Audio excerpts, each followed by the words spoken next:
Sa video na to, diretso tayo kung paano ibalik yung customers after nilang i-ditch yung cart gamit ang Omnisense automation workflows. What's going on everyone? I'm Eric Hunter. At sa channel na to, tinatanggal natin yung distractions para matulungan kang i-grow yung online business mo in practical real-world ways. Hindi gamit ang shiny hacks or precious sales, kundi mga tools na talagang gumagalaw ng needle. Today, pag-uusapan natin yung bagay na pinagdadaanan ng lahat ng e-commerce stores, abandoned carts. May mga taong nagbabrowse, nag-a-add ng items sa cart, minsan nag-i-start na mag-check out, tapos biglang nawawala. As in, poof, no sale. At oo, masakit, pero good news. Hindi mo kailangang umupo at tanggapin lang yun. So tara, pag-usapan natin kung paano mag-setup ng automated abandoned cart sequence sa Omnisend na talagang gumagana. Hindi lang yung basta nagpapadala ng emails, kundi yung nakakapagpabalik talaga ng customers at napapabili pa rin kahit nagdalawang isip na sila. Ngayon, ano nga ba talaga ang abandoned cart? Start muna tayo sa basics. Ano ba ang tinuturing ng Omnisend na abandoned cart? Well, may dalawang klase na kailangan mong tandaan. Una, yung naglagay ng item sa cart tapos umalis sa website nang hindi nag-check out. Yan yung tinatawag ng Omnisend na abandoned cart. Pangalawa, yung nagsimula nang mag-check out, kunwari nag-type na ng name or shipping info pero hindi tinuloy yung pagbili. Yan naman yung tinatawag na abandoned checkout.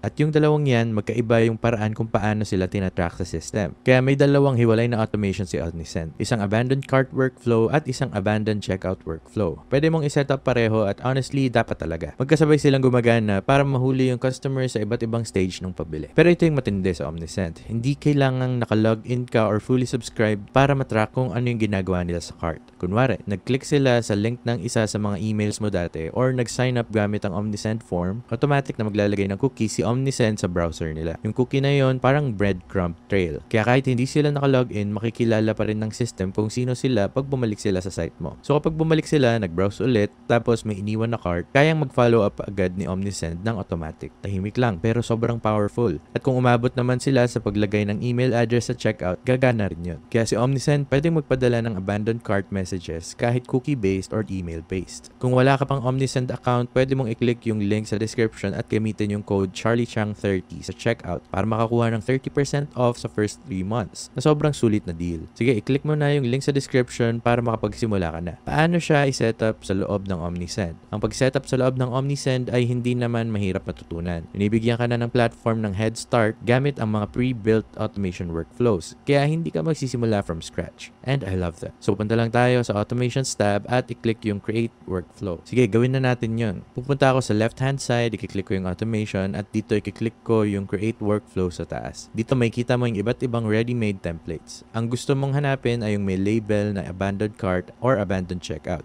Yung Abandoned Cart Workflow ay para sa mga shoppers na naglagay ng item sa cart pero hindi nagsimula ng checkout process. Tandaan, magkaiba yan.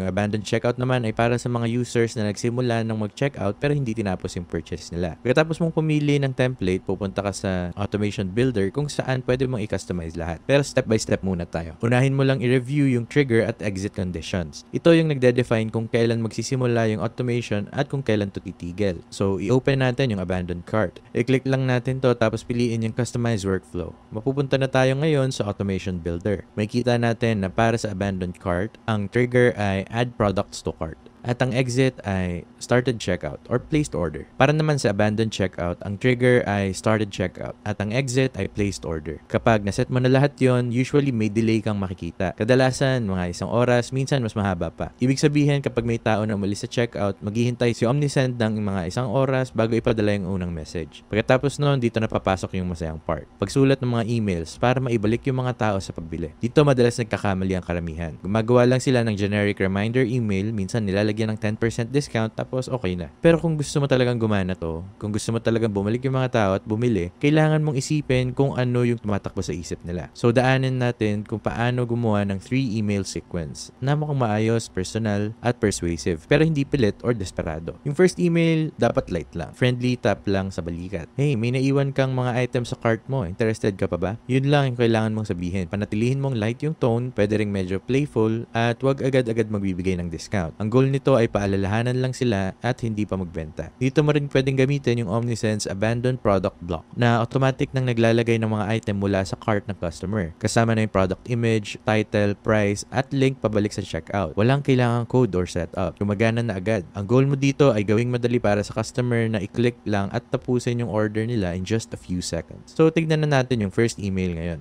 Nandito pa rin tayo sa Automation Builder, pero kung i-click natin yung unang email dito, may kita natin yung preview ng email sa right side. Click mo lang dito para i-edit yung content. May kita mo dito yung line na, "We noticed that you left some items in your cart. These items could soon be gone. So, grab them while you can." At dito sa baba, meron akong block kung saan autofill na yung product details galing sa cart. Dynamic block to. Kaya, automatic niyang nilalagay kung ano mang item ang naiwan ng customer sa cart nila. Para gawin yon, dapat nandito na siya sa template. Pero kung wala pa, pwede mong i-click yung products tapos piliin yung dynamic. Pwede kang pumili ng recently viewed products, similar to past purchases, best-selling products, recently added products, or most viewed product. Maganda to kasi personalized siya para sa bawat customers. At yun lang muna yung gagawin natin para sa first email. Para naman sa second email, magdadagdag tayo ng konting motivation. Kapag hindi pa rin sila nag-react sa unang reminder, oras na para dagdagan ang pampagana. Yung second email, pwedeng ipadala ng mga 11 to 24 hours pagkatapos ng una. Depende kung gaano mo kabilis gusto mag-follow up. Dito ka na mag-offer ng incentive tulad ng 10% off or free shipping kung physical yung product na binebenta mo. Hindi kailangan na malaki yung discount. Actually, ayun nga sa mga studies, mas effective pa nga yung small, time-sensitive offers kaysa sa sobrang laking promo. Pwede mong sabihin yung something like, "Still thinking it over? Here's a little something to help." Tapos isama mo na yung dynamic discount code gamit yung Omnisense discount block. Pwedeng auto-generated ng system yung one-time use codes, lalo na kung Shopify gamit mo. Pero gumagana rin to sa WooCommerce, so hindi mo na kailangang i-manage lahat manually. I-make sure lang na yung subject ng email ay nagre-reflect ng offer. Pero ulitin ko, wag munang full buy now mode. Yung simpleng, "We saved your cart and added a little bonus." That works great. Sige, tignan natin yung second email. Click natin to tapos edit content. Dito nakalagay, "We're still keeping your items right where you left them. Do you know what would really cheer you up? Knowing that the items that you recently left in your cart will soon reach your doorstep. All that's left to do is complete the order." Ngayon, sa left-hand side, punta tayo sa dynamic content. Tapos add elements. At pwede kang pumili ng static discount or unique discount. Lagay na lang natin yung unique discount dito. Drag and drop lang yan. Kung titignan mo sa right side, may kita mo na nakasulat, "Will generate a discount code for this email automatically." Pwede mong i-click yung reuse unique discount code in this workflow para lahat ng contact ay makatanggap ng parehong unique code sa bawat message sa workflow na to. So, i-click mo lang yun tapos continue. Ayan. Ganyan mo pwedeng gawin yung ganitong klaseng discount. Ngayon, kung pupunta ka sa bababa, pwede kang pumili kung percentage or fixed amount yung discount. Pwede rin siyang maging cart discount or free shipping. Or pwede mo rin iset kung apply discount to all orders. Lagyan ng minimum order price at iba pang options na pwede mong baguhin. Halimbawa, pwede mong ipagawa na mag-expire after 14 days para may konting sense of urgency, which is great. Pagkatapos nun, i-click mo lang yung finish editing. Ngayon, punta na tayo sa third email. Time's almost up. Kapag hindi pa rin sila nag-click hanggang ngayon, oras na para magbigay ng urgency. Ito na yung final reminder, kaya dapat parang last call na yung dating. Sabihin mo na mag-expire na yung cart nila or matatapos na ngayong gabi yung discount. Or konti na lang yung stock. Kung alin man ang totoo, gamitin mo yon para bigyan sila ng reason na kumilos ngayon. Pwede kang gumamit ng subject line na parang, "Your cart is about to disappear." Para diretsahan lang pero hindi agresibo. Sa loob ng email, ipaalala mo ulit kung ano yung naiwan nila, ulitin yung discount at maglagay ng isang malinaw na call to action. Pagkatapos nun, hayaan mo na yung automation. Huwag mo na silang habulin ng paulit-ulit. 3 messages lang, sapat na yon. Sige, tignan na muna natin yung third email. Again, naka-base lang to sa template na meron tayo dito. So kapag pumunta kayo rito, makikita mo na may 15% off sila. Pwede mo i-click yung part na to, yung discount code area, at dito mo pwedeng ilagay yung discount code. Ito ay parang site-wide store code. Hindi kagaya ng unique code na nilagay natin kanina, pero okay lang yun. Dito mo ilalagay lahat ng details na yan. Ngayon naman, smart tweaks that make a big difference. Pag-uusapan natin yung mga bagay na nagsaseparate sa isang decent abandoned cart workflow mula sa isang talagang nakakabenta. Maliit lang na changes to, pero malaki ang epekto. Gamitin mo yung emotional copy. Hindi naman umaalis sa cart yung mga tao dahil ayaw nila sa store mo. Kadalasan, nadi-distract lang sila, hindi sigurado, or hinintay pa yung sweldo nila. Kaya dapat yung copy mo ay nagsasalita sa hesitation nila. Halimbawa, still deciding? No pressure. We'll keep your cart safe for a little while longer. Simple lang, honest, nire-respeto yung space nila at nag-iiwan ng open door. Isa pang tactic ay yung FOMO, fear of missing out. Minsan, konting takot lang na ma-miss out nila yung offer, sapat na para kumilos sila. Hindi mo kailangan magsinungaling, pero kung mababa na yung stock or matatapos na yung discount, sabihin mo lang ng diretsahan na only a few left, going fast. Simple, totoo at effective. Personalize mo rin kapag kaya. Kung merong name si Omnisense sa data, gamitin mo. Kung kaya mong isama yung product titles, gawin mo rin. At kung alam mo kung anong collection sila nagsashop dati, i-reference mo yon. Mas personal ang dating, mas maganda ang performance ng email. Ngayon punta tayo sa advanced features kung gusto mong i-level up pa. Si Omnisend nagbibigay ng maraming options para makapag-experiment ka. Pwede mong i-split yung flows based sa cart value. Kunwari, kung iniwan nila yung $20